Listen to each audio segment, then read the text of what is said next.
Hello guys, back to my channel. তো তোমরা সবাই কেমন আছো? আমি তো খুব ভালো আছি, আশা করি তোমরাও ভালো আছো। তো আজকের বিষয়টি হলো পুঁই শাকের পাতাতে দুটো কাজ আমি নিজে ব্যবহার করেছি, আর তোমাদের সঙ্গে আমি ব্যবহারটি কিভাবে করেছি তোমাদের সঙ্গে শেয়ার করব।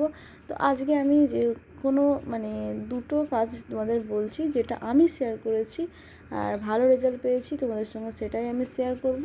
তো প্রথমে বলি, পুঁইয়ের পাতাতে সাধারণত আমাদের স্কিনের পক্ষে ভালো, এই পাতাটা যেমন সুত নরম তুলতুলে, তেমনই আমাদের স্কিনকেও কিন্তু বানাতে পারি। কিন্তু আছে এর ভেতরে কি অ্যাড করব, কি মিশিয়ে এটা আমরা ব্যবহার করব, সেটাই আমরা জানি না।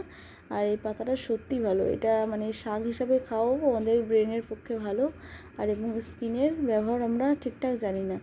তো এটা আমি মুখে মাখতে বলছি না, এটা আমাদের কোন স্কিনের কাজ দেয়, এটা হলো যে কোনো ফাটা স্কিনকে খুব ভালো কাজ দেয়, এবং কোনো ব্যথা থাকলে স্কিনের উপরে সেটাও ভালো কাজ দেয়। তো প্রথমে বলি, এটা হলো আমাদের মা বোনেদের অনেকের দেখবে পা ফেটে রক্ত বার হয় পায়ের গোড়ালির নিচের দিকে। তো তাদেরকে বলবো, তোমরা প্রথমে গরম জলে হলুদ গুঁড়ো এবং লেবু ভালো করে পায়ের ফাটার দিকে ঘষে ঘষে পাটা গরম জলে ধুয়ে নেবে। ধুয়ে নেওয়ার পর মুছার পর তারপরে পুঁইয়ের পাতাটা ভালো করে বেটে নেবে। তার মধ্যে দেবে 2 চামচ বড়ুলিং। বড়ুলিংটা দেওয়ার পর ভালো করে পুঁইয়ের পাতার সঙ্গে বড়ুলিংটা গরম করবে, ফুটাবে। তো ফুটিয়ে যেই মিশ্রণটা তৈরি হবে, যেই প্যাকটি তৈরি হবে, ওই প্যাকটি তোমাদের পায়ের ফাটাতে মোটা করে লাগিয়ে নেবে।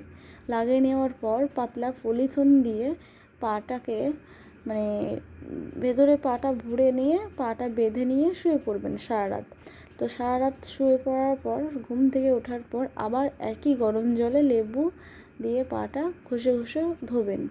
তারপরে তোমরা নিজেরাই তোমাদের পাটা বুঝতে পারবে যে কতটা আগের থেকে কতটা আমার পাটা মসৃণ হয়েছে এই পাতাটার মতো।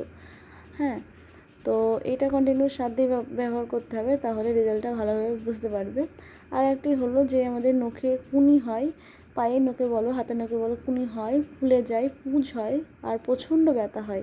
তার ক্ষেত্রে আমি বলবো এই পাতাটি দারুণ কাজ। তো আমি নিজে ব্যবহার করেছি, আমার একটা আত্মীয়কে আমি বলেছি, সেও ভালো রেজাল্ট পেয়েছে।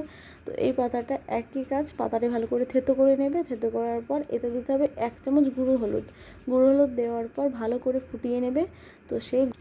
সেই মিশ্রণটি তোমাদের নখের ওপর যেখানে ব্যথা সেখানে লাগিয়ে নেবে। তারপরে ভিজা একটা সুতির কাপড় দিয়ে নখের উপরে ভালো করে বেঁধে নিয়ে সারা রাত শুয়ে পড়বে। সকালে উঠেই দেখবে ম্যাজিক, এবং একটু ব্যথা থাকবে না, আমি গ্যারান্টি দিলাম।